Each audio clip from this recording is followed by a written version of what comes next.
There's a reason Solomon's Proverbs have survived thousands of years. They weren't written for people living in calm, predictable times.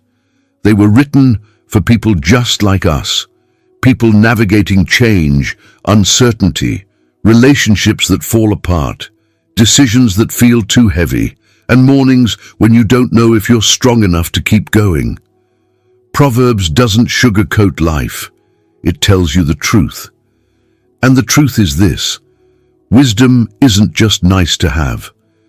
It's what keeps you standing when everything around you is shifting. It's what protects your heart when the world tries to harden it. It's what guides your steps when the path ahead is unclear. Today, we're going to walk through 50 lessons from Proverbs, lessons that will anchor you, sharpen you, and keep you wise no matter how fast life moves. These aren't just ancient words on a page. They're living principles that will transform the way you think, the way you love, the way you lead, and the way you survive. So if you're ready, let's dive in. Before we begin, I want to invite you into something meaningful. Wherever you are in the world right now, whether you're watching from your living room, your car, during a lunch break, or late at night when you can't sleep, I'd love to know where you're tuning in from. Drop a comment below and let me know your city or country. And if you'd rather not share your location, that's completely okay. Just type "Peace of the Lord" or "Amen" so I know you're here with us. This channel isn't just content, it's a community, and I truly believe we're stronger when we know we're not walking this journey alone. If this message is speaking to you, I'd be so honored if you'd subscribe to the channel, hit that button, be part of this family. We're building something real here, a space where faith isn't just talked about, but lived out. And if you feel led, consider becoming a channel member. Not because I'm asking for money, but because this is a movement. It's a way of saying, I'm standing with you. I believe in this message. I want to help carry hope to more people. Membership isn't a transaction. It's belonging. It's fellowship. It's saying yes to being part of something that points people back to God. We're connected now, you and me and everyone watching. Let's keep building this together. Now let's get into the wisdom. Lesson 1. The fear of the Lord is the beginning of wisdom. Proverbs 9:10 says, "The fear of the Lord is the beginning of wisdom, and knowledge of the Holy One is understanding." This is where everything starts, not with your intelligence, not with your experience, not with your education. Wisdom begins when you recognize who God is and who you are in relation to Him. The fear of the Lord isn't about being terrified. It's about reverence. It's about understanding that God is holy, powerful, and sovereign, and that your life is safest when it's surrendered to Him. When you fear the Lord, you stop trusting in your own understanding. You stop leaning on your own logic. You start seeking His voice first, and that's when everything changes. You make better decisions. You avoid traps you didn't even see coming. You walk in a clarity that others can't explain. If you want wisdom, start here. Honor God. Revere Him. Let Him be the foundation of every choice you make. This isn't just a nice religious phrase. It's the anchor for everything else we're going to talk about today. Because without the fear of the Lord, wisdom is just clever thinking. But with the fear of the Lord, wisdom becomes life-giving, soul-protecting, destiny-shaping truth. So many people are chasing knowledge, chasing information, chasing strategies, but they're missing the foundation. They're building on sand, and when the storms come, everything collapses. But when you build on the fear of the Lord, when you start with Him, when you let His character and His truth be the bedrock of your life, you stand firm, you endure, you thrive even when everything around you is shaking. So before you make another decision, before you take another step, ask yourself, am I honoring God in this? Am I seeking Him first?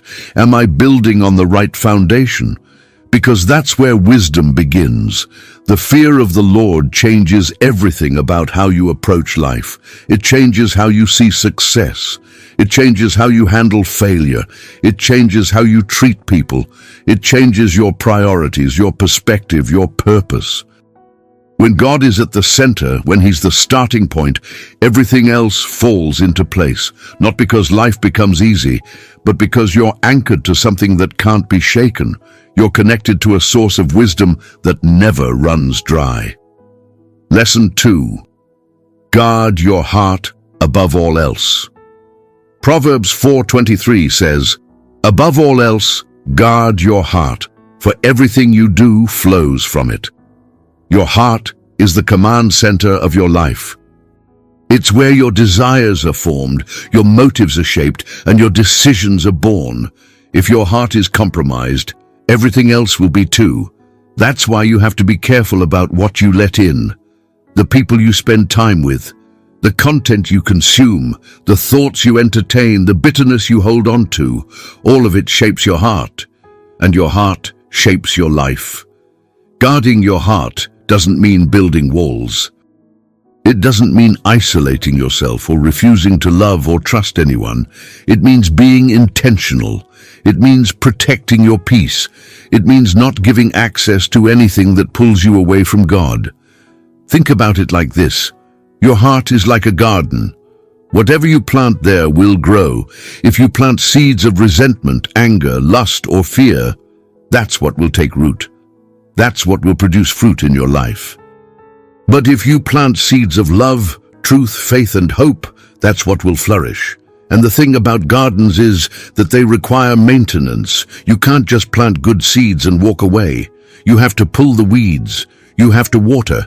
You have to protect it from pests and invasive species. That's what it means to guard your heart. You have to be vigilant. You have to pay attention to what's trying to take root. And when you see something that doesn't belong, you have to deal with it quickly before it spreads.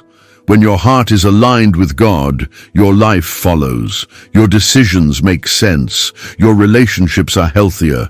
Your peace is protected. But when your heart is divided, distracted, or damaged, everything becomes harder. You make choices you regret.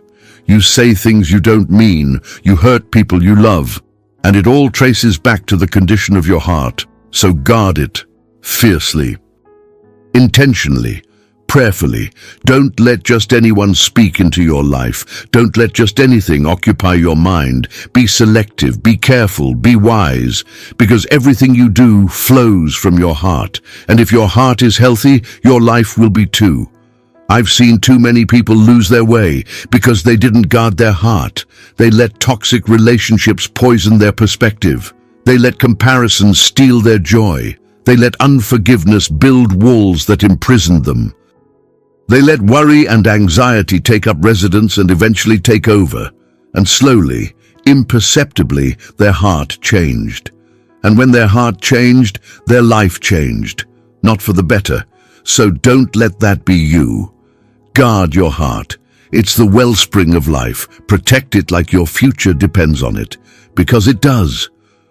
Lesson 3. Pride comes before a fall. Proverbs 16:18 says, "Pride goes before destruction, a haughty spirit before a fall." Pride is one of the most dangerous things you can carry.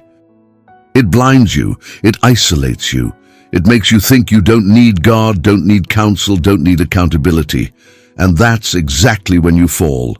Pride convinces you that you're above correction, above failure, above consequences. But the truth is, no one is. The moment you start thinking you've got it all figured out is the moment you're most vulnerable. Pride whispers lies. You're smarter than everyone else. You don't need their advice. You've earned the right to do whatever you want. The rules don't apply to you, and those lies lead to destruction every single time. History is full of people who were brilliant, talented, successful, and who lost everything because they couldn't humble themselves. They thought they were untouchable. They thought they were invincible, and they fell hard. Humility, on the other hand, keeps you low. It keeps you teachable. It keeps you connected to God and to the wisdom He wants to give you. Humility says, I don't know everything. I need help. I'm willing to learn. I'm open to correction. And that posture protects you. It keeps you from making catastrophic mistakes. It keeps you from burning bridges and destroying relationships. It keeps you in a place where God can use you and bless you. If you want to avoid unnecessary pain, check your pride. Stay humble. Stay hungry. Stay dependent on God. Don't let success go to your head. Don't let achievements make you arrogant. Don't let approval make you think you're better than everyone else. Remember where you came from. Remember who brought you this far. Remember that without God's grace, you'd have nothing. And let that keep you grounded. Let that keep you humble. Let that keep you safe. I've watched pride destroy marriages, careers, ministries, and friendships. I've seen people at the top of their game lose everything in a moment because they thought they were untouchable. They stopped listening. They stopped seeking counsel. They stopped being humble, and they fell. And the fall was devastating, not just for them, but for everyone around them. Pride doesn't just hurt you. It hurts the people who love you, who depend on you, who believed in you. So don't let pride take root. The moment you start feeling invincible is the moment you need to humble yourself before God and ask Him to keep your heart soft, teachable, and dependent on Him. Lesson 4. A gentle answer turns away wrath. Proverbs 15:1 says, a gentle answer turns away wrath, but a harsh word stirs up anger. This is one of the most practical pieces of wisdom in all of Scripture. How you respond to conflict determines whether it escalates or resolves. When someone comes at you with anger, frustration, or accusations, your natural instinct might be to defend yourself, to match their energy, to fire back. But that only makes things worse. A gentle answer doesn't mean you're weak. It means you're wise. It means you're in control of yourself. It means you're not letting someone else's chaos dictate your response. When you respond with calm, with grace, with patience, you diffuse the situation. You lower the temperature. You create space for understanding. Think about the last time someone was angry with you. Maybe they raised their voice. Maybe they said something hurtful.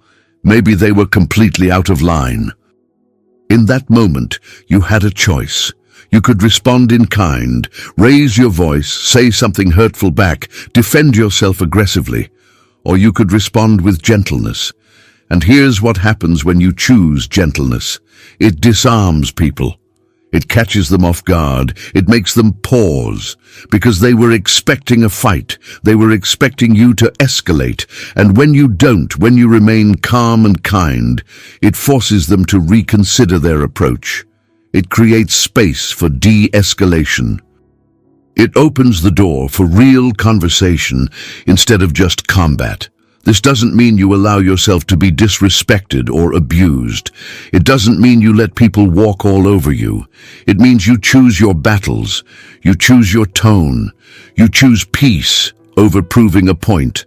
And sometimes that's the hardest thing to do, because your pride wants to defend itself. Your ego wants to win the argument. Your emotions want to lash out. But wisdom says, a gentle answer turns away wrath. Wisdom says, this isn't worth the damage it will cause. Wisdom says, I can be right or I can be at peace, and I choose peace. So practice this. The next time someone comes at you with anger, take a breath. Pause. Respond with gentleness. Watch what happens. You might be surprised at how quickly the situation changes, and even if the other person doesn't calm down immediately, you'll walk away knowing you handled it with integrity. You'll walk away with your peace intact. And that's worth more than winning any argument. I've seen marriages saved by this principle. I've seen workplace conflicts resolved by this principle. I've seen families restored by this principle. Because a gentle answer has power. It has the power to break through anger, to soften hearts, to create space for healing. So don't underestimate it. Don't think that responding with gentleness is weak or passive. It's actually one of the strongest, most courageous things you can do. Because it requires self-control, it requires humility, it requires putting the relationship above your need to be right. Lesson 5. Walk with the wise and become wise. Proverbs 13:20 says, "Walk with the wise and become wise, for a companion of fools suffers harm." You become like the people you surround yourself with. That's not a theory, that's a fact. If you're constantly around people who complain, who live recklessly, who have no vision, who don't honor God, you will start to reflect that. But if you surround yourself with people who seek God, who challenge you, who encourage you, who live with integrity, you will grow. Wisdom is contagious, so is foolishness. You have to be intentional about who has access to your life. Not everyone deserves a seat at your table. Not everyone should have your ear. Not everyone should influence your decisions. This doesn't mean you're better than anyone else. It doesn't mean you look down on people who are struggling or who haven't gotten their life together yet. It means you're protecting your future. It means you're guarding what God is building in you. And sometimes that requires difficult choices. Sometimes it means distancing yourself from people you care about because their influence is pulling you in the wrong direction. Sometimes it means saying no to invitations, to relationships, to opportunities that would compromise your growth. And that's okay. In fact, it's necessary. Choose your circle carefully. Walk with people who are going somewhere. Walk with people who make you better. Walk with people who challenge you to be more like Christ. Walk with people who speak life, who pray for you, who hold you accountable, because the people you walk with will determine where you end up. If you walk with the wise, you'll end up wise. But if you walk with fools, you'll end up foolish. It's that simple. So take inventory of your circle. Look at the 5 people you spend the most time with. Are they pushing you forward or pulling you back? Are they helping you grow or keeping you stuck? Are they pointing you toward God or away from Him? Be honest. And then make whatever changes need to be made. Your future depends on it. Show me your friends and I'll show you your future. That's a saying I've heard for years, and it's absolutely true. Your friends shape your thinking. They shape your habits. They shape your character. They shape your destiny. If your friends are pursuing God, you'll pursue God. If your friends are pursuing the world, you'll pursue the world. If your friends are chasing purpose, you'll chase purpose. If your friends are settling for mediocrity, you'll settle for mediocrity. So choose wisely, walk with the wise, and watch how your life transforms. Lesson 6. Trust in the Lord with all your heart.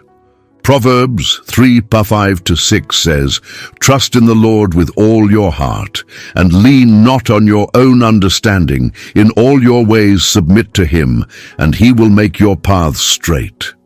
This is the heartbeat of Proverbs. This is the anchor. You can't figure life out on your own. You were never meant to.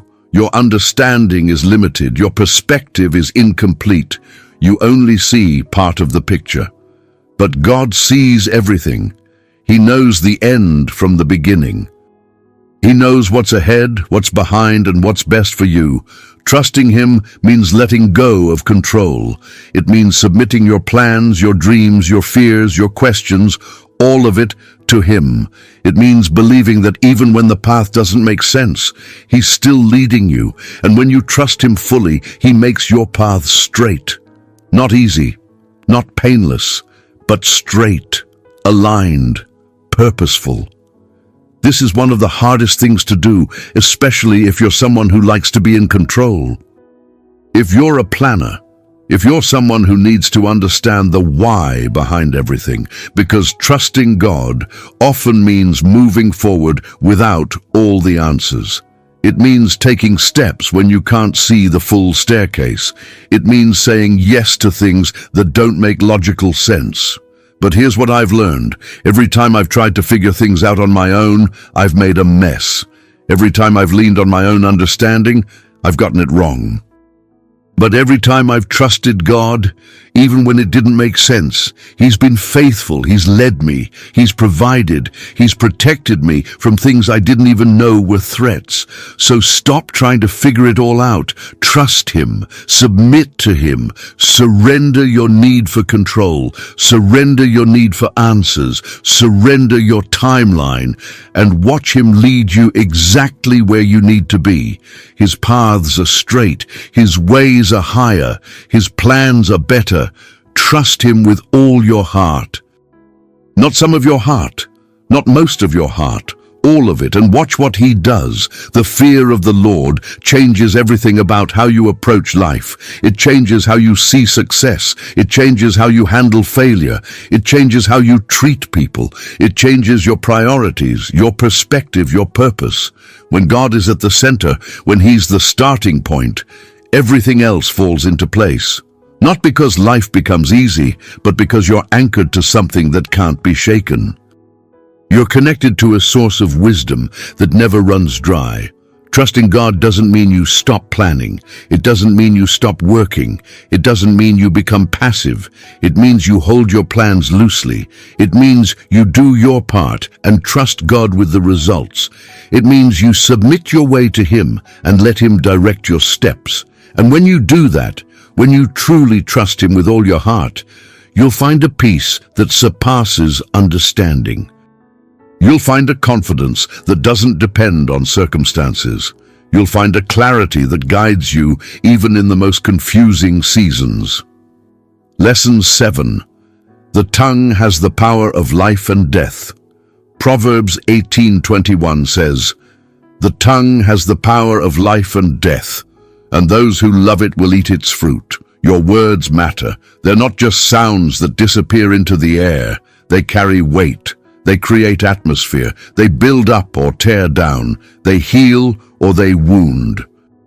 You can speak life into someone, encourage them, affirm them, remind them of who God says they are. Or you can speak death, criticize them, belittle them, crush their spirit with careless words. And here's the thing, you will eat the fruit of your words. If you sow life, you'll reap life. If you sow death, you'll reap death. Think about the last conversation you had. What kind of words did you speak? Were they life-giving? Were they encouraging? Were they kind? Or were they harsh, critical, negative? Your words have the power to change someone's day, to change their perspective, to change their life. I've seen people transformed by a single word of encouragement. I've seen people who were ready to give up find hope because someone spoke life over them. And I've also seen people devastated by words that were meant to hurt, meant to diminish, meant to destroy. Words are powerful, and you're responsible for the ones you speak. So be careful with your tongue. Don't say everything you think. Don't speak out of anger, jealousy, or pride. Don't use your words to manipulate, to gossip, to tear others down. Let your words be intentional. Let them be seasoned with grace. Let them reflect the love of Christ. Speak life, speak hope, speak truth, and watch how your words create a different atmosphere around you. Watch how they build people up instead of tearing them down. Watch how they bring healing instead of harm. Your tongue has power. Use it wisely. I've watched words destroy relationships. I've watched a single sentence end a friendship that took years to build. I've watched careless comments create wounds that took decades to heal. And I've also watched words bring resurrection. I've watched encouragement pull someone out of depression. I've watched affirmation help someone discover their calling. I've watched truth set someone free from lies they'd believed their whole life. Your words matter more than you realize. So speak life, always, even when it's hard, even when the other person doesn't deserve it, even when you're hurt or angry or frustrated, speak life. Because death is easy to speak. Life requires intentionality. Lesson 8.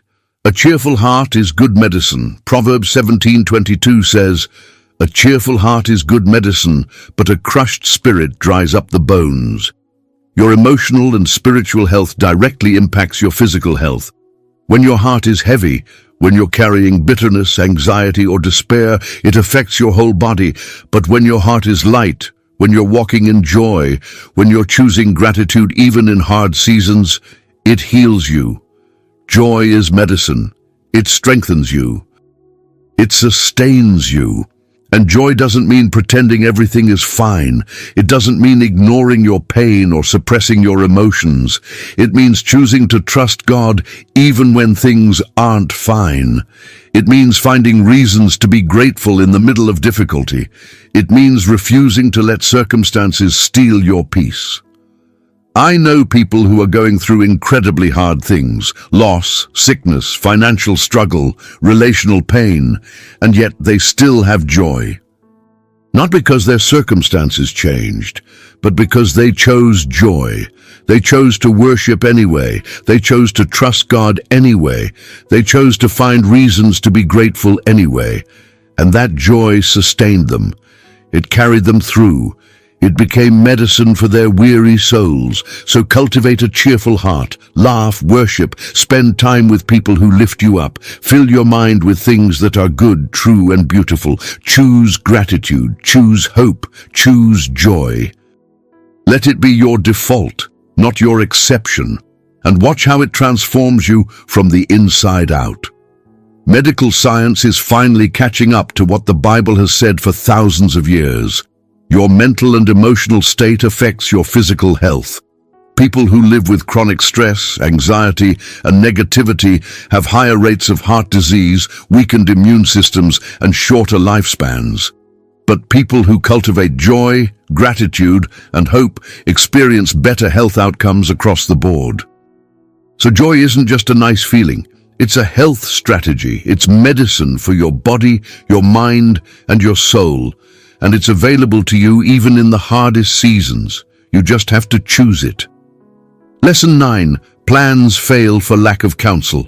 Proverbs 15:22 says, "Plans fail for lack of counsel, but with many advisors they succeed."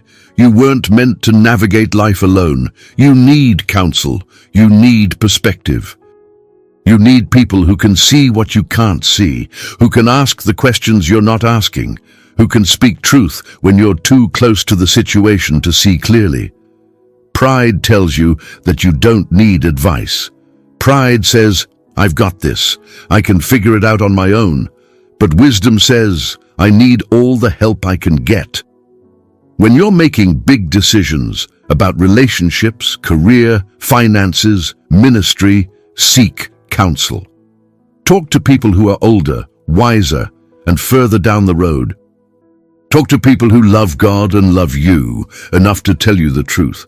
Don't make major moves without input. Don't isolate yourself in your decision-making. And here's the key. Seek counsel from multiple people, not just one person. Because one person might have blind spots, one person might have biases, one person might not see the full picture. But when you gather counsel from multiple trusted voices, patterns emerge. You start to see things you missed. You start to hear the same advice from different sources, and that gives you confidence, that gives you clarity, that protects you from making mistakes that could have been avoided. Surround yourself with wise voices, and then listen. Don't just ask for advice and then do what you wanted to do anyway. Actually listen, actually consider what they're saying, actually let their wisdom shape your decisions. Because plans fail for lack of counsel. But with many advisors, they succeed. I've made some of the worst decisions of my life when I refused to seek counsel. I thought I knew better. I thought I had it figured out. I didn't want anyone questioning my plans or challenging my thinking, and I paid the price. But I've also made some of the best decisions of my life when I humbled myself and sought wisdom from people who had walked the road before me. They helped me see things I couldn't see. They asked questions I hadn't considered. They saved me from mistakes that could have been devastating. So learn from my experience, seek counsel, lots of it, from the right people, and then actually listen to it. Lesson 10. The righteous care about justice for the poor. Proverbs 29:7 says, The righteous care about justice for the poor, but the wicked have no such concern. Your faith isn't just about what happens between you and God. It's about how you treat people, especially the vulnerable, the marginalized, the overlooked. God cares deeply about justice. He cares about the poor, the widow, the orphan, the oppressed, and if you follow him, you should too. That means not turning a blind eye to suffering. It means using your resources, your influence, your voice to stand up for those who can't stand up for themselves. It means seeing people the way Jesus sees them, not as statistics, not as inconveniences, but as image bearers of God who deserve dignity and care. Righteousness isn't just personal holiness. It's social responsibility. It's loving your neighbor as yourself. It's doing justice, loving mercy, and walking humbly with your God. So ask yourself, how am I caring for the poor? How am I standing up for justice? How am I using what I have to help those who have less? Maybe it's giving financially. Maybe it's volunteering your time. Maybe it's using your voice to advocate for policies that protect the vulnerable. Maybe it's simply treating people with dignity when everyone else ignores them. Whatever it is, don't ignore this. Don't think that righteousness is just about avoiding sin. Righteousness is also about actively pursuing justice, actively caring for those who are hurting, actively reflecting the heart of God toward a broken world. That's what it means to be righteous. That's what it means to follow Jesus. Throughout Scripture, God makes it clear that He judges nations and individuals not just by their worship, but by how they treat the poor and oppressed. Over and over, the prophets called out God's people for neglecting justice. Over and over, God said that He doesn't want sacrifices and offerings from people who ignore the suffering around them. He wants justice. He wants mercy. He wants His people to care about what He cares about. So if you want to be righteous, if you want to truly follow God, you have to care about justice. You have to care about the poor. It's not optional. It's essential. Lesson 11. Whoever loves discipline loves knowledge. Proverbs 12:1 says, "Whoever loves discipline loves knowledge, but whoever hates correction is stupid." That's a strong word. But it's true. If you refuse to be corrected, if you push back every time someone challenges you, if you can't handle feedback, you're foolish, and you'll stay foolish. Discipline isn't punishment. It's growth. It's refinement. It's God loving you enough to shape you into who you're meant to be. When someone corrects you, it's an opportunity. When you fail and learn from it, it's progress. When you're stretched beyond your comfort zone, it's transformation. Think about athletes. They don't get better by avoiding hard workouts. They get better by pushing through the pain, by being coached, by accepting correction and adjusting their technique. That's discipline, and discipline produces excellence. The same is true in your spiritual life. If you want to grow, if you want to mature, if you want to become wise, you have to love discipline. You have to welcome correction. You have to embrace the process, even when it's uncomfortable. Don't run from discipline. Embrace it. It's the path to wisdom. It's the process that makes you strong, capable, and mature. The people who go the furthest in life aren't the ones who never mess up. They're the ones who are willing to be corrected and keep moving forward. They're the ones who learn from their mistakes. They're the ones who let discipline refine them instead of resisting it. So the next time someone corrects you, don't get defensive. Don't make excuses. Don't dismiss it. Listen. Consider it. Thank them for caring enough to speak truth, and then make the necessary changes. That's how you grow. That's how you become wise. I've noticed that the most successful people I know are also the most coachable. They're constantly learning. They're constantly asking for feedback. They're constantly looking for ways to improve. They don't take correction as an insult. They take it as an investment. They see it as someone caring enough to help them get better. And that posture has made all the difference in their lives. So develop that same posture. Love discipline. Welcome correction. Embrace the refining process. And watch how it transforms you. Lesson 12. Anxiety weighs down the heart, but a kind word cheers it up. Proverbs 12:25 says, "Anxiety weighs down the heart, but a kind word cheers it up." Anxiety is heavy, it's exhausting, it steals your joy, your energy, your focus, and in a world that moves this fast, anxiety is everywhere. We're constantly bombarded with information, with demands, with expectations, with fears about the future, and it all adds up. It weighs us down. But here's the beautiful truth. A kind word can lift it. One word of encouragement, one reminder that you're not alone, one text that says, "I'm praying for you," one conversation where someone really listens. That's all it takes sometimes. One kind word can pierce through the darkness. It can remind you that you're seen, that you're loved, that you're not forgotten. So be that person for someone else. Speak life, send the message, make the call. Be generous with your encouragement. You have no idea how much it might mean to someone. You have no idea how a simple, kind word might be exactly what they needed to keep going. And when you're the one carrying anxiety, don't carry it alone. Talk to God. Pour out your heart to Him. He already knows what you're feeling, but He wants you to bring it to Him anyway. And talk to someone you trust. Let them speak truth and hope into your heart. Let them remind you of who God is and what He's promised. Anxiety doesn't have to win. Not when you're surrounded by the love of God and the kindness of His people. So don't underestimate the power of a kind word. Both in giving it and receiving it, it can change everything. I've received messages from people telling me that a single sentence I said, something I didn't even think twice about, changed their entire perspective. It pulled them out of a dark place. It gave them hope when they had none. And I've been on the receiving end too. I've had moments where I was ready to quit, ready to give up, ready to walk away, and someone spoke a kind word that reminded me why I started, why it matters, why I can't give up. That's the power of a kind word. It's life-changing. So don't withhold it. Speak it freely. Speak it often. Speak it generously. Lesson 13. The way of a fool is right in his own eyes. Proverbs 12:15 says, "The way of a fool is right in his own eyes, but a wise person listens to advice." Fools don't think they're fools. They think they're right. They think they've got it all figured out. They don't listen. They don't ask questions. They don't consider other perspectives. And that's exactly what makes them foolish. Wise people know they don't know everything.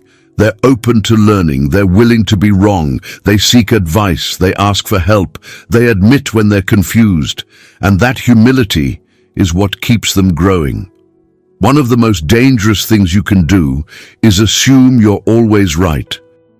Because you're not. None of us are. We all have blind spots. We all have biases. We all see the world through our own limited perspective. And if we're not willing to consider that we might be wrong, we'll stay stuck in our foolishness.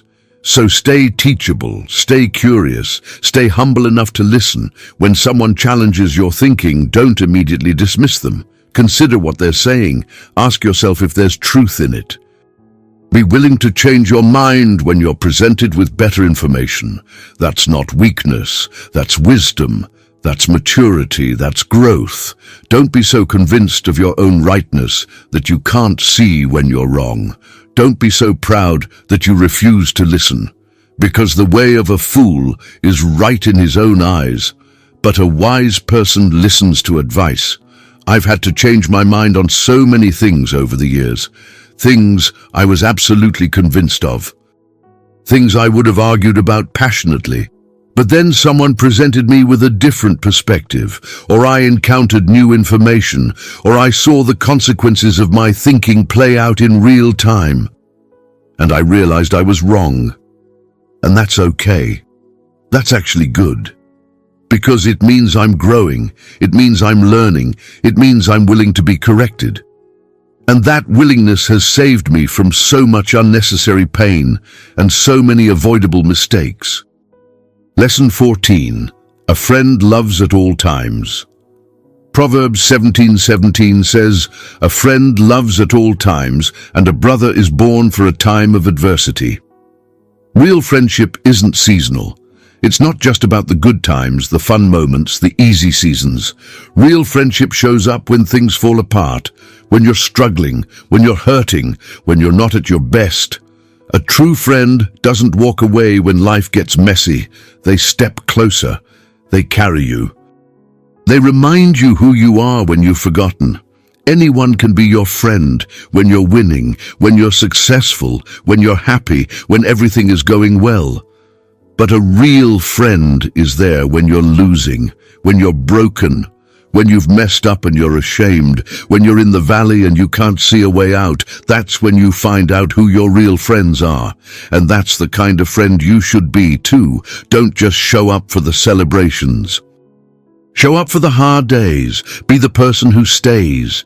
Be the person who loves, even when it's inconvenient, even when it costs you something, even when the other person can't give anything back. That's what makes a friendship real. That's what makes it lasting. That's what makes it worth having. So evaluate your friendships. Are you being the kind of friend described in this verse? Are you loving at all times? Or are you only there when it's easy? And look at the people around you. Who are the ones who have been there through thick and thin? Who are the ones who have stayed when everyone else left? Those are your real friends. Treasure them, honor them, be grateful for them, because true friendship is rare. And when you find it, hold on to it. I can count on one hand the friends who have loved me at all times, the ones who showed up when I was at my worst, the ones who didn't abandon me when I made mistakes, the ones who carried me when I couldn't carry myself. And those friendships are priceless. They're the ones I would do anything for. They're the ones I trust with my life, because they've proven their love, not with words, but with actions, not in the easy times, but in the adversity. That's real friendship, and if you have that, you're blessed beyond measure. Lesson 15. Better a little with righteousness than much gain with injustice. Proverbs 16:8 says, "Better a little with righteousness than much gain with injustice."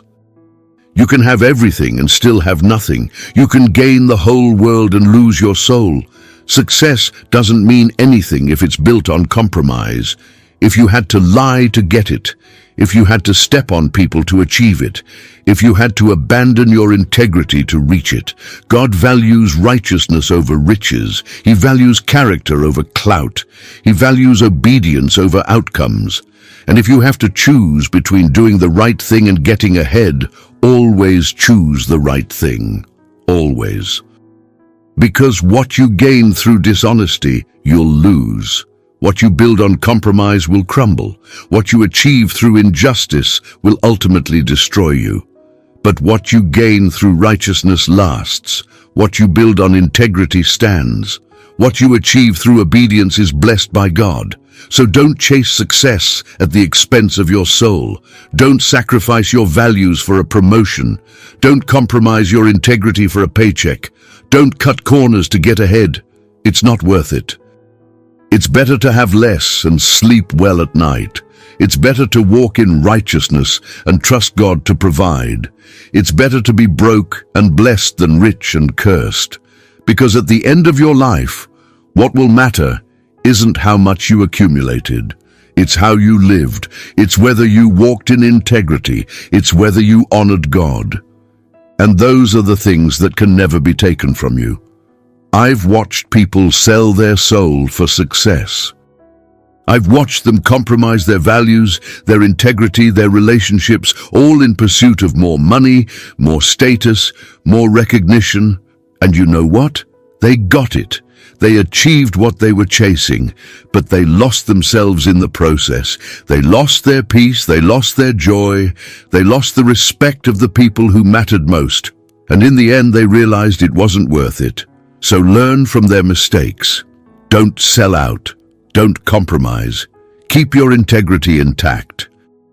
Because it's better to have a little with righteousness than everything with injustice. Lesson 16. Whoever walks in integrity walks securely. Proverbs 10:9 says, Whoever walks in integrity walks securely, but whoever takes crooked paths will be found out. Integrity is doing the right thing even when no one is watching, even when it costs you, even when it's hard. And when you walk in integrity, you walk in security. You don't have to look over your shoulder. You don't have to keep track of lies.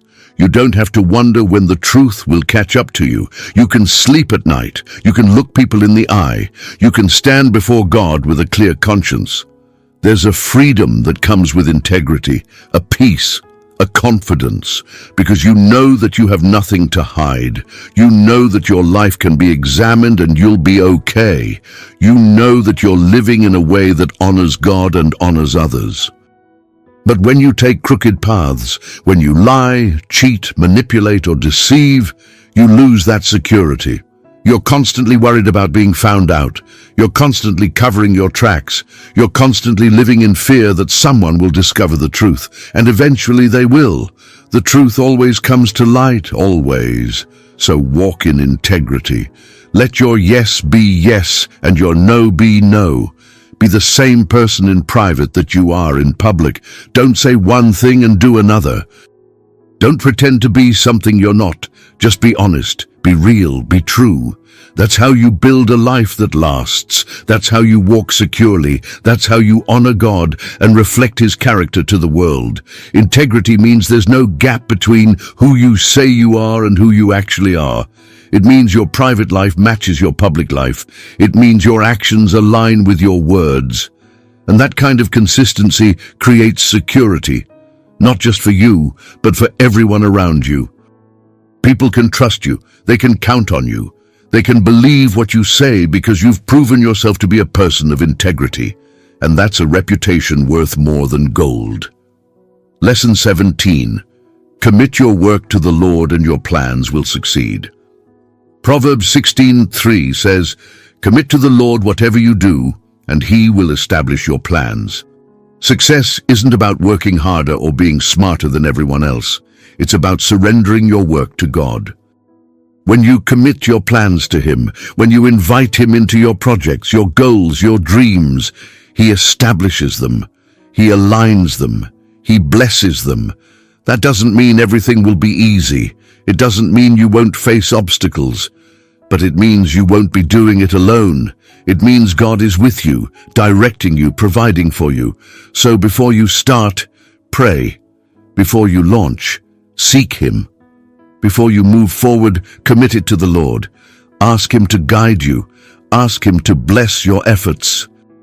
Ask Him to align your plans with His purposes, and then work as unto the Lord. Do your best. Be faithful. Be diligent. But trust that ultimately it's God who establishes your plans. It's God who opens doors. It's God who brings success. So commit your work to Him.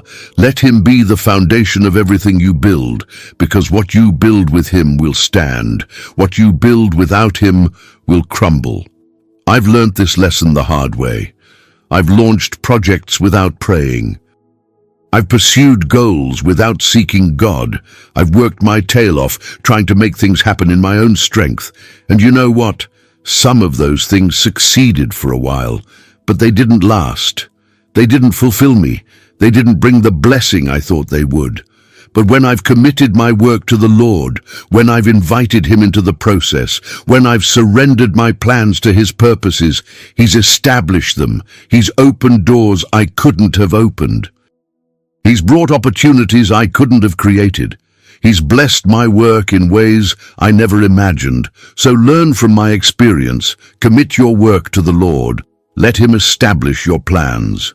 Lesson 18. Where there is no vision, the people perish. Proverbs 29:18 says, "Where there is no vision, the people perish." You need vision. You need direction. You need to know where you're going and why it matters. Without vision, you drift, you settle, you survive instead of thrive. Vision gives you purpose. It gives you focus. It gives you something to work toward, something to fight for, something to build. And vision doesn't come from you. It comes from God. He's the one who plants dreams in your heart. He's the one who shows you what's possible. He's the one who gives you a picture of what he wants to do through your life. So seek him for vision. Ask him what he wants to do through you. Ask him where he's calling you. Ask him what he's building, and then pursue it with everything you have. Don't wander aimlessly. Don't live without purpose. Get vision and watch how it transforms your life. Watch how it gives you energy, passion, direction. Watch how it pulls you forward even when things get hard, because where there is no vision, the people perish. But where there is vision, the people thrive. Vision is what separates people who are going somewhere from people who are just going through the motions. Vision is what keeps you motivated when the work gets hard. Vision is what helps you say no to good opportunities so you can say yes to great ones. Vision is what gives you the courage to take risks, to step out in faith, to believe for things that seem impossible. So if you don't have vision, ask God for it, seek him, wait on him, and when he gives you vision, write it down, make it plain, and then pursue it with everything you've got. Lesson 19. A gentle tongue can break a bone. Proverbs 25:15 says, "Through patience a ruler can be persuaded, and a gentle tongue can break a bone." Gentleness is powerful. Patience is persuasive. You don't have to be loud to be effective. You don't have to be aggressive to make a point. Sometimes the softest voice carries the most weight. When you're patient, when you speak with kindness and grace, when you give people time to process and think, you create space for change. You break through defenses, you open hearts, you move people in ways force never could. Think about it. When someone comes at you aggressively, what's your natural response? You put up walls, you resist, you dig in your heels. But when someone approaches you gently, when they're patient with you, when they speak with kindness, it disarms you. It makes you want to listen. It makes you consider what they're saying. So don't underestimate the power of a gentle approach. Don't think that being kind means you're weak. It doesn't. It means you're wise. It means you understand how influence really works. And it means you reflect the character of Christ, who was gentle and humble in heart. So speak gently. Be patient. And watch how your words break through barriers that force could never penetrate. Some of the most influential people in history weren't loud, they weren't aggressive, they weren't forceful, they were gentle, they were patient. They spoke with conviction, but without condemnation, and they changed the world. Think about Jesus. He didn't force people to follow him, he invited them. He spoke with authority, but also with gentleness, and people were drawn to him. They wanted to be near him. They wanted to hear what he had to say. So follow his example. Be gentle, be patient, and watch how God uses your gentleness to accomplish what aggression never could. Lesson 20. The righteous lead blameless lives. Proverbs 27 says, "The righteous lead blameless lives. Blessed are their children after them." Your life isn't just about you. It's about the legacy you leave. It's about the example you set. It's about the foundation you build for the next generation.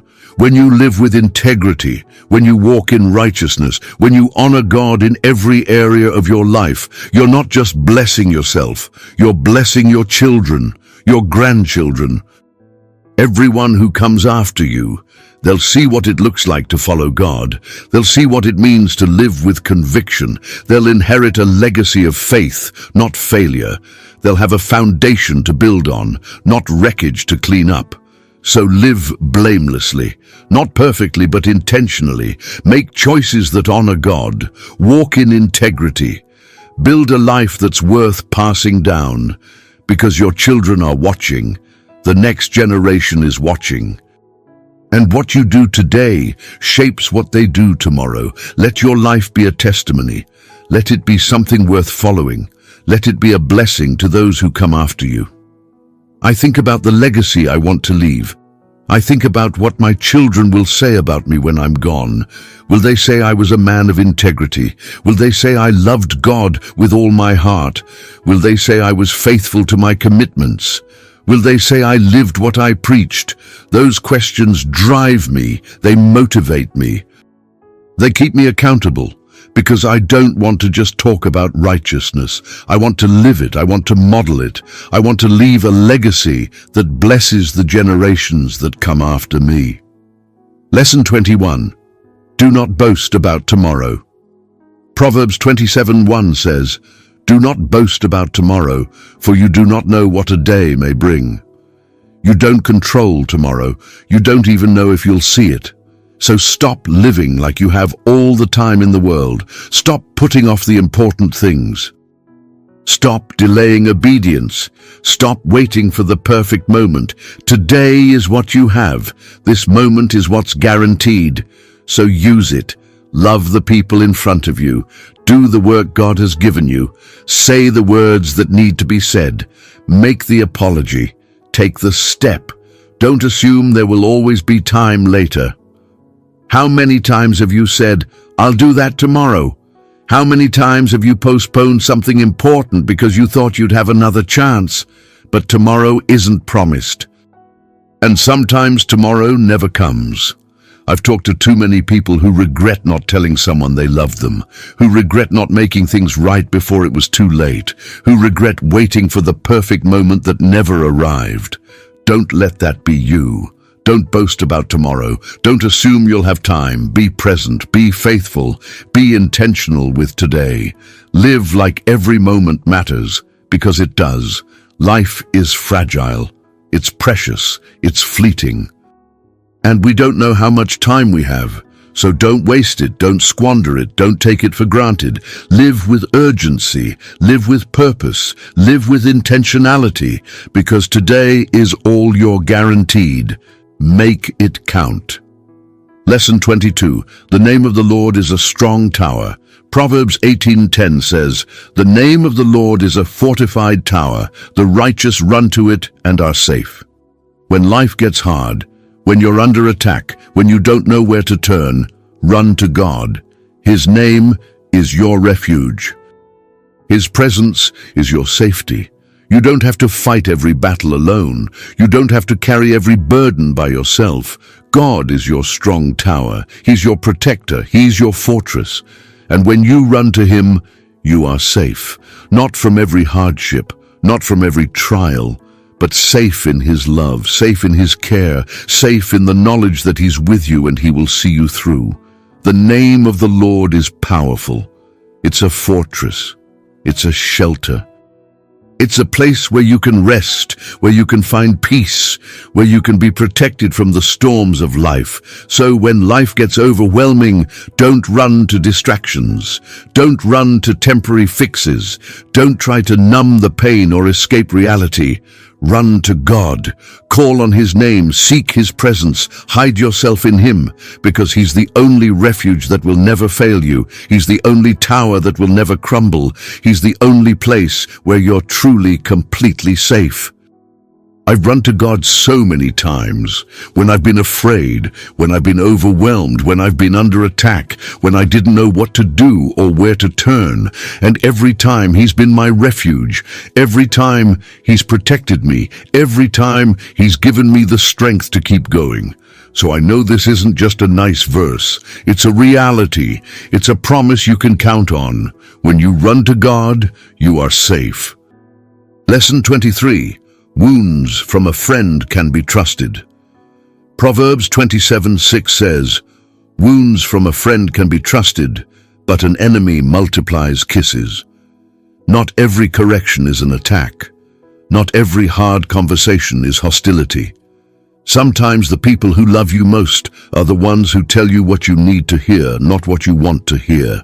They wound you because they care. They challenge you because they see your potential. They speak truth because they refuse to watch you settle or self-destruct. And those wounds can be trusted. They're not meant to destroy you. They're meant to refine you. They're meant to help you grow, to help you see your blind spots, to help you become who God created you to be. But an enemy will flatter you. They'll tell you you're fine when you're not. They'll affirm your bad decisions because they don't actually care about your future. They'll multiply kisses. They'll be all smiles and compliments and empty words, but their intentions are hollow.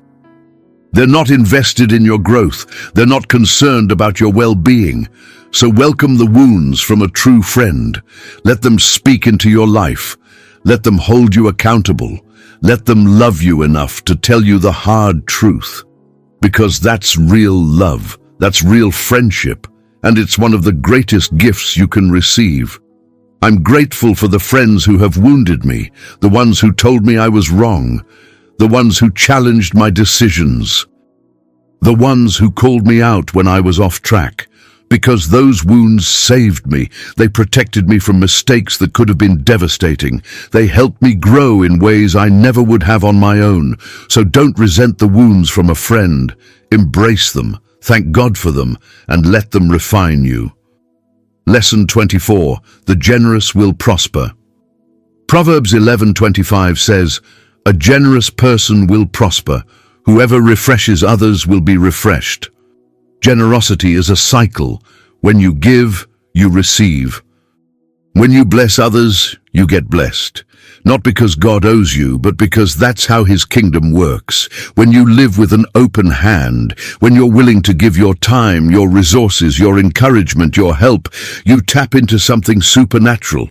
You become a conduit of God's blessing, and He makes sure you never run dry. Generosity isn't about having a lot.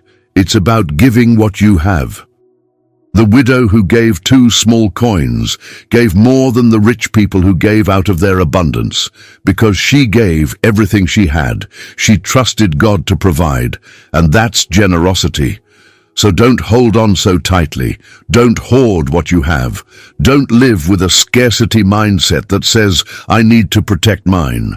Live with an abundance mindset that says, "God will provide. I can afford to be generous." Be generous. Refresh others. Give freely. And watch how God refreshes you. Watch how He provides. Watch how He blesses you in ways you never expected, because you can't outgive God. You just can't. I've tested this principle over and over in my life, and every time God has proven it true. Every time I've given generously, He's provided. Not always in the way I expected, not always in the timing I wanted, but He's always come through. He's always been faithful. So I've learned to live with an open hand, to give freely, to trust that God will take care of me. And He always has. Lesson 25. Start children off on the way they should go. Proverbs 22:6 says, "Start children off on the way they should go, and even when they are old, they will not turn from it." The way you raise your children matters. The foundation you give them matters. The values you instill matter. You're not just raising kids, you're shaping adults. You're building the next generation. So be intentional. Teach them about God. Show them what it looks like to live with integrity. Model love, forgiveness, humility, and faith. Don't just tell them what to believe. Show them. Live it out in front of them. Let them see you pray. Let them see you read your Bible. Let them see you serve others. Let them see you love your spouse. Let them see you handle conflict with grace. Let them see you trust God in hard times. Because they're watching. They're absorbing, they're learning, and what you model for them will shape them for the rest of their lives. And trust that even if they wander for a season, the seeds you planted will bring them back. The foundation you built will hold. They might stray, they might make bad choices, they might reject everything you taught them for a while. But if you started them off on the way they should go, they'll come back to it. So invest in your children. It's one of the most important things you'll ever do. Pour into them, love them, teach them, and trust God with their future.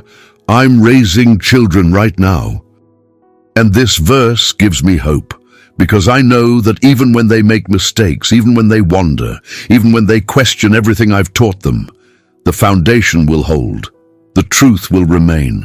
The seeds I'm planting now will produce fruit later. So I'm being intentional. I'm modeling faith. I'm teaching truth, and I'm trusting God with the results. Lesson 26. A hot-tempered person stirs up conflict. Proverbs 15:18 says, "A hot-tempered person stirs up conflict, but the one who is patient calms a quarrel." Your temper creates problems. Your anger escalates situations. Your inability to control yourself makes everything worse. If you're someone who's quick to anger, who loses your temper easily, who reacts before you think, you're constantly creating conflict. You're constantly making situations worse. You're constantly damaging relationships. But when you're patient, when you stay calm, when you refuse to react out of emotion, you bring peace, you diffuse tension, you create space for resolution, you give people room to calm down, to think clearly, to approach the situation rationally. Self-control isn't about suppressing your feelings. It's about managing them. It's about not letting your emotions dictate your actions. It's about pausing, taking a breath, and choosing how you want to respond instead of just reacting. So if you struggle with a short fuse, if you find yourself constantly in conflict, ask God to give you patience. Ask Him to help you slow down, breathe, and respond with wisdom instead of rage.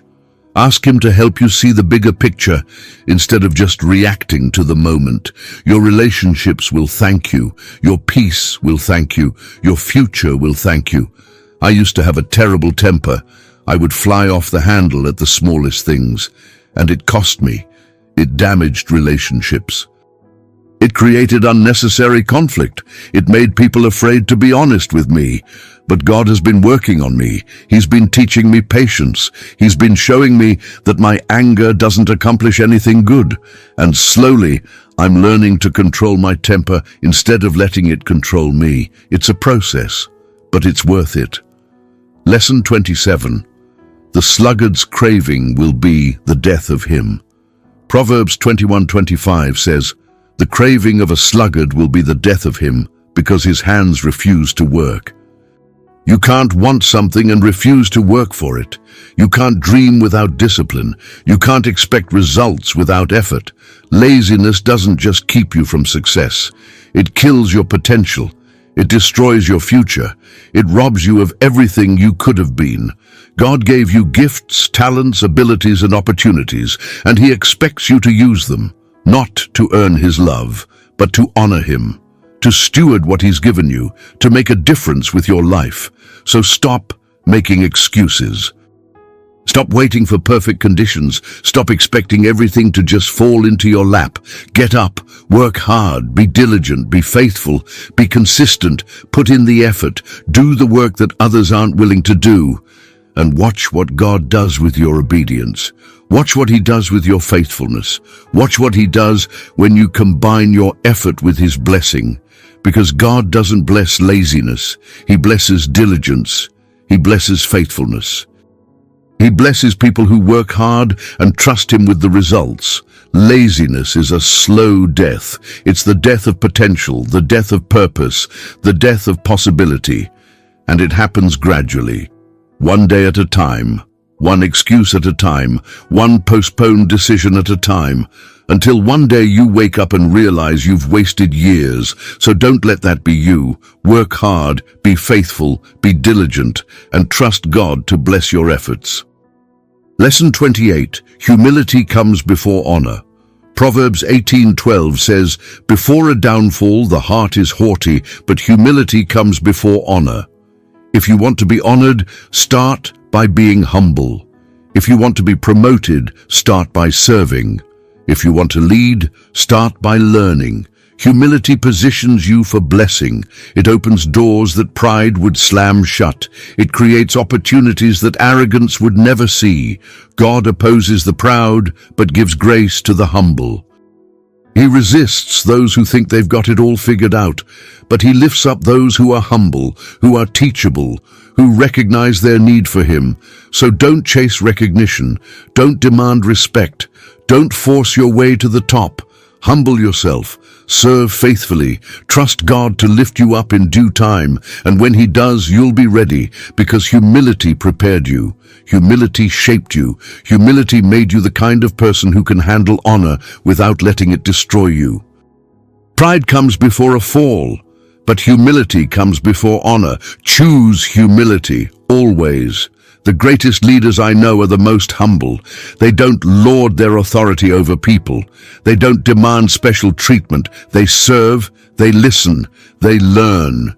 And because of their humility, people want to follow them. People want to honor them. People want to serve them. That's the power of humility. It attracts honor in a way that pride never could. Lesson 29. A wise son brings joy to his father. Proverbs 10:1 says, "A wise son brings joy to his father, but a foolish son brings grief to his mother." The way you live affects the people who love you. Your choices bring them joy or grief. Your wisdom brings them peace or pain. This isn't about performing for approval. It's about honoring those who invested in you. It's about living in a way that reflects the love and sacrifice they poured into your life. Your parents, your mentors, the people who raised you, they gave so much to help you become who you are. And the way you live honors or dishonors that investment. So live wisely, make decisions that honor God and honor your family. Let your life be a blessing, not a burden. Let your choices bring joy, not grief. Let your wisdom reflect the foundation that was laid for you. I think about my parents and the sacrifices they made for me, the late nights, the prayers, the provision, the patience. And I want my life to honor that. I want them to be proud of who I've become, not because I'm perfect, but because I'm faithful, because I'm walking in wisdom, because I'm honoring God. That's my goal, and it should be yours too. Lesson 30. Do not forsake your friend or a friend of your father. Proverbs 27:10 says, "Do not forsake your friend or a friend of your father, and do not go to your relative's house when disaster strikes you. Better a neighbor nearby than a relative far away." Relationships take work, friendships take investment, and loyalty matters. Don't abandon the people who have been there for you. Don't take for granted the friendships that have stood the test of time. Don't let distance or busyness or life's changes cause you to neglect relationships that matter. And when disaster strikes, don't isolate yourself. Let the people who are close, who are present, who are available, let them help you. Sometimes the people who matter most aren't the ones you're related to. They're the ones who show up. They're the ones who are there in the moment. So value your friendships. Invest in them. Be loyal. Be present. And when you need help, don't be too proud to receive it from those who are near. I've learned that proximity matters. When you're in crisis, you need people who are nearby, who can show up, who can be present. You can't always wait for someone to fly in from across the country. You need people in your immediate circle who can respond quickly, so invest in local friendships. Build community where you are. Don't neglect the relationships that are right in front of you. Lesson 31. The wise prevail through great power. Proverbs 24:5 says, "The wise prevail through great power, and those who have knowledge muster their strength." Wisdom gives you an advantage. Knowledge gives you strength. Not physical strength, but strategic strength. The strength to think clearly, to plan well, to navigate complexity. The world needs people who are wise, who are thoughtful, who lead with insight instead of impulse. So, invest in your mind. Read, learn, grow. Seek understanding.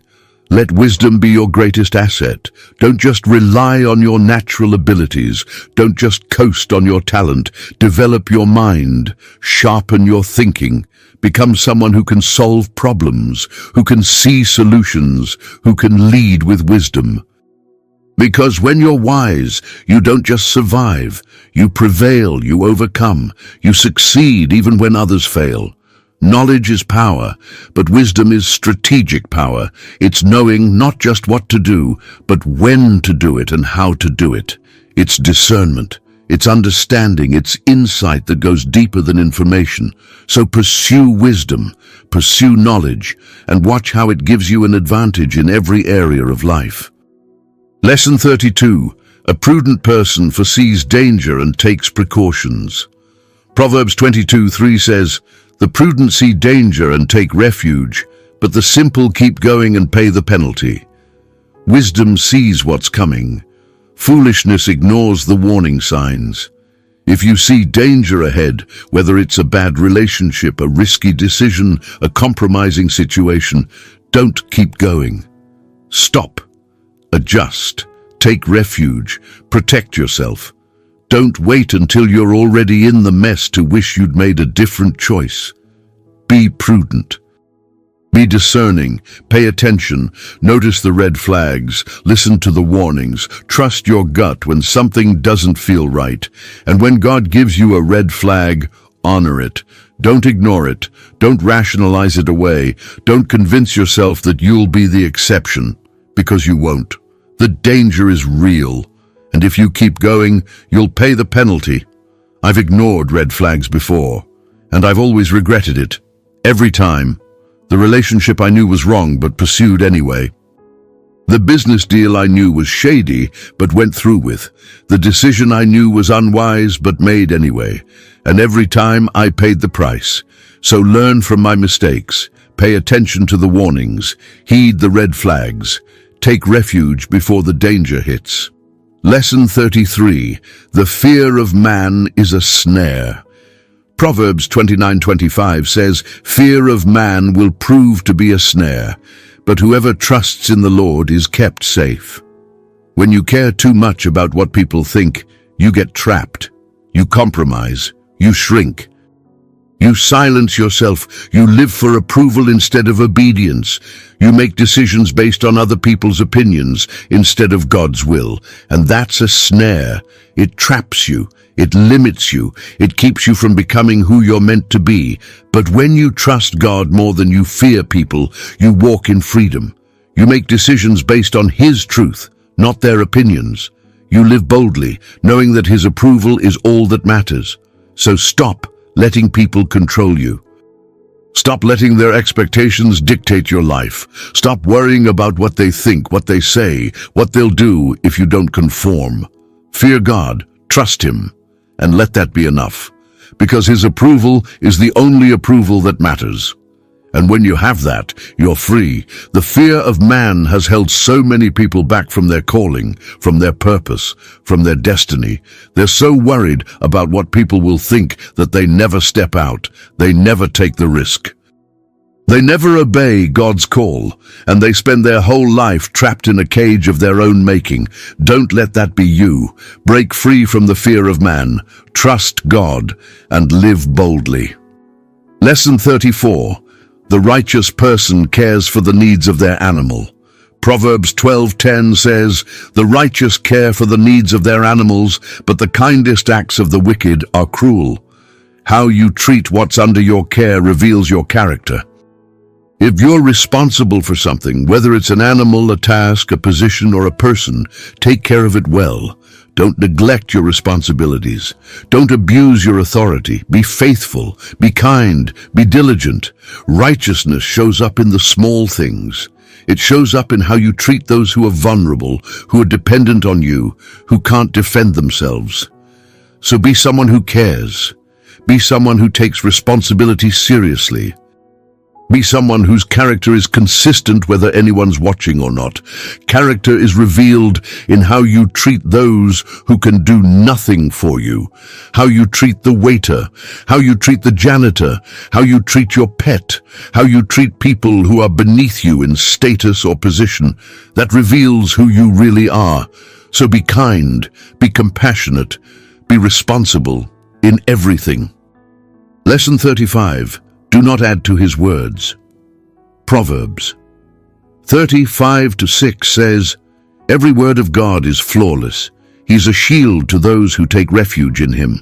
Do not add to his words, or he will rebuke you and prove you a liar." God's word is enough. You don't need to add to it. You don't need to twist it to fit your agenda. You don't need to soften it to make people comfortable.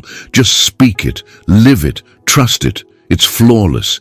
It's sufficient. It's the only truth that will stand forever. So don't manipulate scripture to say what you want it to say. Don't cherry-pick verses that support your position while ignoring the rest. Don't add your own opinions and present them as God's word. Just let the Bible speak for itself. Trust its sufficiency. And let it transform you. God's word doesn't need our help. It doesn't need our embellishment. It doesn't need our spin. It's perfect as it is, so don't add to it. Don't take away from it. Just proclaim it, live it, and trust it. Lesson 36. A wife of noble character is worth more than rubies. Proverbs 31:10 says, "A wife of noble character who can find, she is worth far more than rubies." This isn't just about marriage. It's about value. It's about recognizing the worth of people who live with integrity, who honor God, who serve others, who build instead of tear down. And if you're married, don't take your spouse for granted. Cherish them. Honor them. Recognize that their character is more valuable than anything money can buy. Don't measure their worth by what they do for you or how they make you look. Measure it by who they are. And if you're looking for a spouse, prioritize character, prioritize faith, prioritize integrity, because those things are worth more than rubies. Those things will sustain a marriage when everything else fades. Character is everything in a spouse, in a friend, in a business partner, in anyone. Because character determines how someone will treat you when no one's watching. Character determines whether they'll stay when things get hard.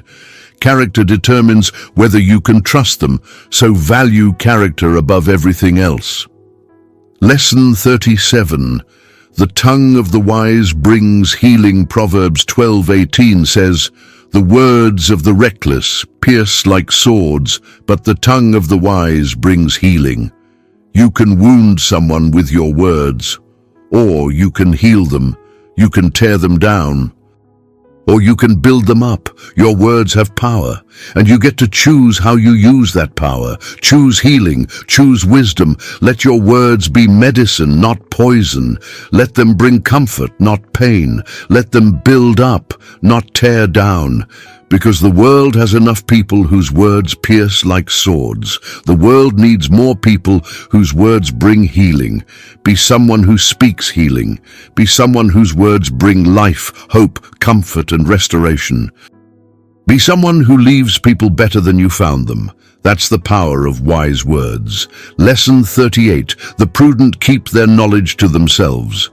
Proverbs 12:23 says, "The prudent keep their knowledge to themselves, but a fool's heart blurts out folly." You don't have to say everything you know. You don't have to prove how smart you are. Sometimes wisdom is knowing when to speak and when to stay silent. Don't blurt out everything. Be intentional. Be thoughtful. Let your words carry weight because they're measured, not because they're many. And when you do speak, speak with purpose. Speak with clarity. Speak with wisdom. But don't feel pressured to fill every silence. Sometimes the wisest thing you can do is say nothing at all. I've learned that the most respected people in the room are often the ones who speak the least, because when they do speak, people listen. Their words carry weight because they're rare, because they're thoughtful, because they're wise. So don't feel like you have to fill every conversation. Be comfortable with silence. And when you do speak, make it count. Lesson 39. Righteousness exalts a nation. Proverbs 14:34 says, "Righteousness exalts a nation, but sin condemns any people." This applies to nations, organizations, families, and individuals. Righteousness lifts you up. Sin drags you down. The choices you make either build or destroy. So choose righteousness, choose integrity, choose obedience, not just for yourself, but for everyone connected to you, because your choices don't just affect you, they affect your family, your community, your nation. Live in a way that exalts rather than condemns. Your righteousness matters. It matters for you, for your family, for your community. So live righteously, live with integrity, live in obedience to God. And watch how it lifts everything around you. Lesson 40. One who is slack in their work is a relative of the destroyer. Proverbs 18:9 says, one who is slack in his work is brother to one who destroys. Laziness and destruction are related. When you're careless, when you cut corners, when you don't give your best, you're tearing down what could have been built. Work matters. Excellence matters. Faithfulness matters. So do your work well. Honor God with your effort. And don't be slack. Don't be the person who does just enough to get by. Be the person who gives their best, who takes pride in their work, who builds instead of destroys. Whatever your hand finds to do it with all your might. Work as unto the Lord. Give your best. Be excellent. Be faithful, because your work is an act of worship. It's a reflection of God's character. So honor Him with it. Lesson 41. He who finds a wife finds what is good. Proverbs 18:22 says, he who finds a wife finds what is good and receives favor from the Lord. Marriage is a gift. It's a partnership. It's a blessing. And if you're married, recognize that. If you're single and seeking, be patient. Let God lead. Trust His timing. And when He brings the right person, you'll know, because they'll be good for you and you'll walk in His favor together. Don't rush into marriage. Don't settle for less than God's best. Wait for the person who brings out the best in you, who helps you become more like Christ, who walks with you toward God. Marriage is one of God's greatest gifts. But it's also one of the most important decisions you'll ever make. So don't rush it, don't settle, wait for God's best, and when He brings the right person, treasure them, honor them, walk with them in God's favor. Lesson 42. Listen to advice and accept discipline. Proverbs 19:20 says, listen to advice and accept discipline, and at the end you will be counted among the wise. You don't arrive at wisdom by accident. You get there by listening, learning, and being willing to be corrected. Don't resist the process. Embrace it. And one day, you'll look back and realize how far you've come. You'll see how the advice you received shaped you. You'll see how the discipline you accepted refined you. And you'll be counted among the wise. Wisdom is a journey. It's a process. And it requires humility, teachability, and a willingness to grow. So listen to advice, accept discipline, embrace the process, and you'll end up wise. Lesson 43. The fear of the Lord leads to life. Proverbs 19:23 says, the fear of the Lord leads to life. Then one rests content, untouched by trouble. When you fear God, when you honor Him, when you build your life on Him, you find rest. Not the absence of trouble, but peace in the middle of it. Contentment that doesn't depend on circumstances, life that's anchored in something eternal.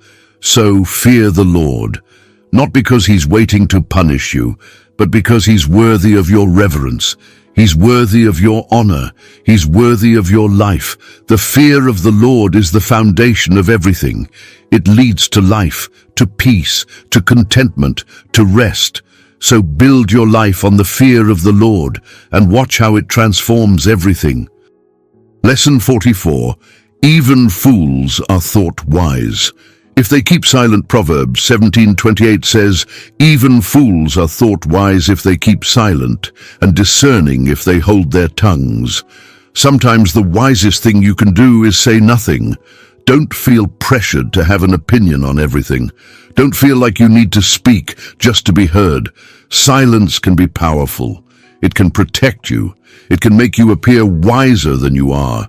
So learn when to speak and when to be quiet. Learn when to engage and when to hold your tongue. Silence is golden. Sometimes the best response is no response. So learn to be comfortable with silence. Learn to hold your tongue, and you'll be thought wise even when you're not sure what to say. Lesson 45. Whoever conceals their sins does not prosper. Proverbs 28:13 says, whoever conceals their sins does not prosper, but the one who confesses and renounces them finds mercy. Hiding your sin doesn't make it go away. It just keeps you stuck. It just keeps you trapped in shame and guilt and fear.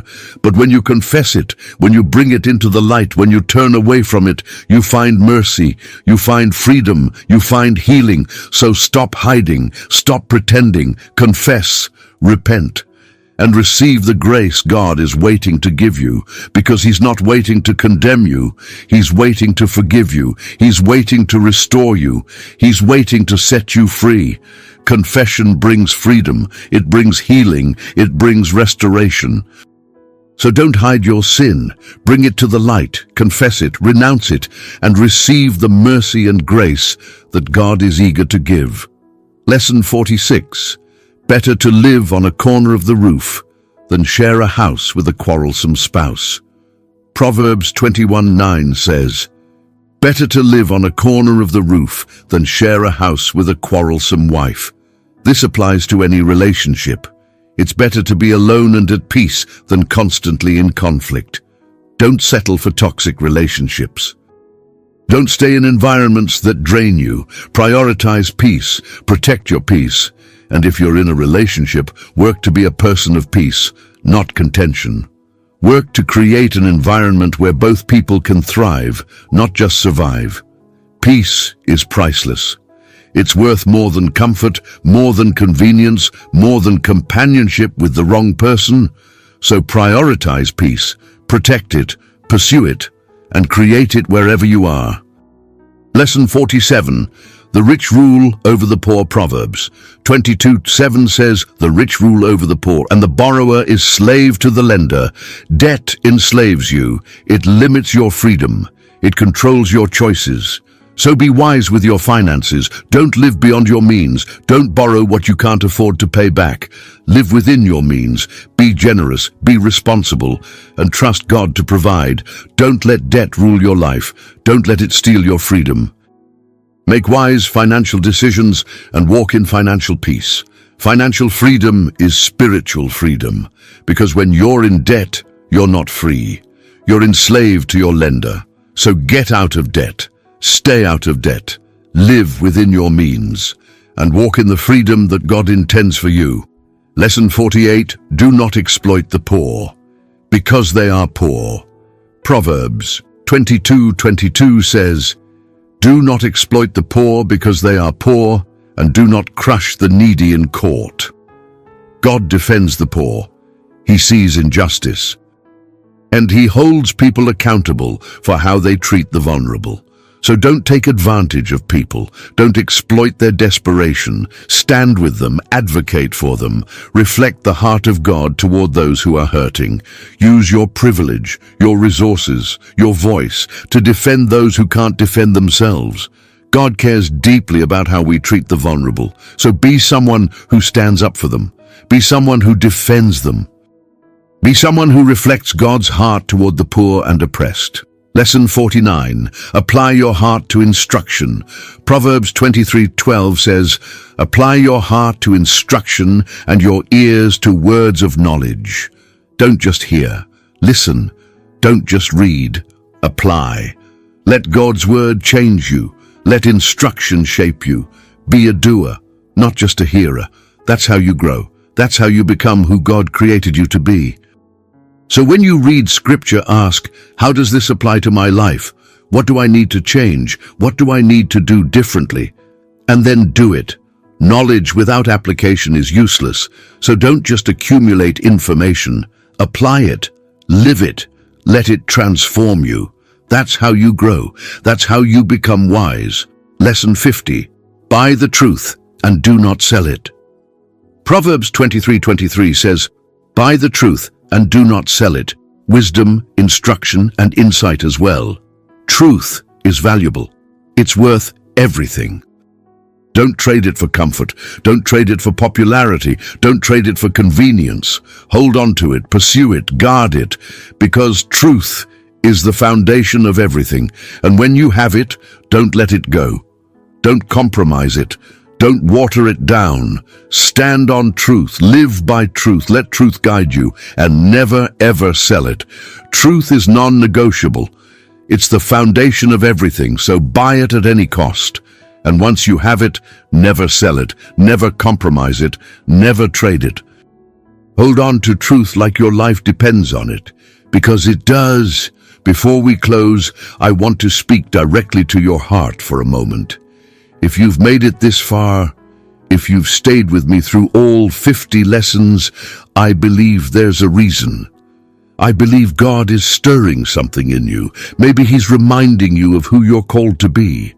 Maybe He's convicting you of areas where you've compromised.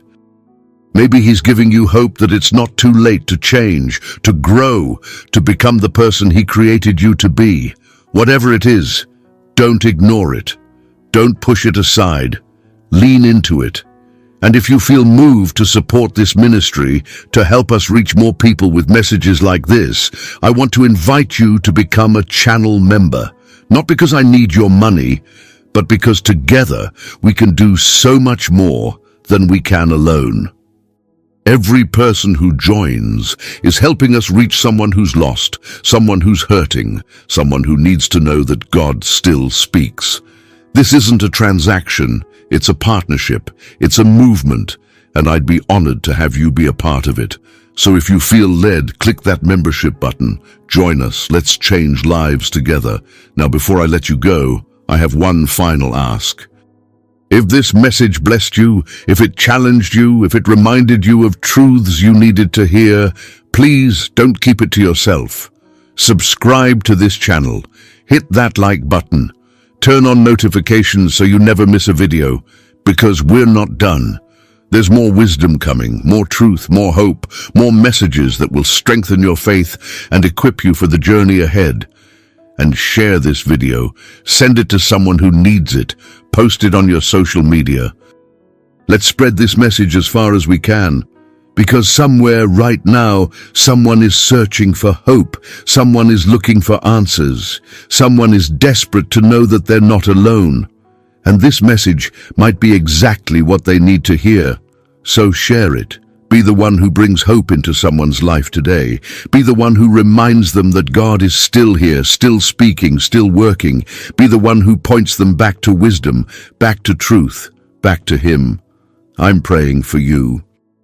I'm believing that God is going to do something powerful in your life. I'm believing that these 50 lessons will take root in your heart and produce fruit that lasts. I'm believing that you'll walk in wisdom, that you'll make decisions that honor God, that you'll build a life that reflects His glory. You're not here by accident. God brought you to this message for a reason, so don't waste it. Apply what you've learned. Live it out. Let it change you. Let it transform the way you think, the way you love, the way you lead, the way you live. And know that you are loved, you are seen, you are valued. Not because of what you do, but because of who you are. You are a child of God. You are created in His image. You are called to walk in wisdom and to reflect His light to a dark world. So go do that. Go be that. Go live that. May the Lord bless you and keep you. May His face shine upon you and be gracious to you. May He turn His face toward you and give you peace. Go in wisdom, walk in strength, stand in truth, and know that you are never alone. God is with you. He's for you. He's leading you, and He will never let you go. Amen and amen.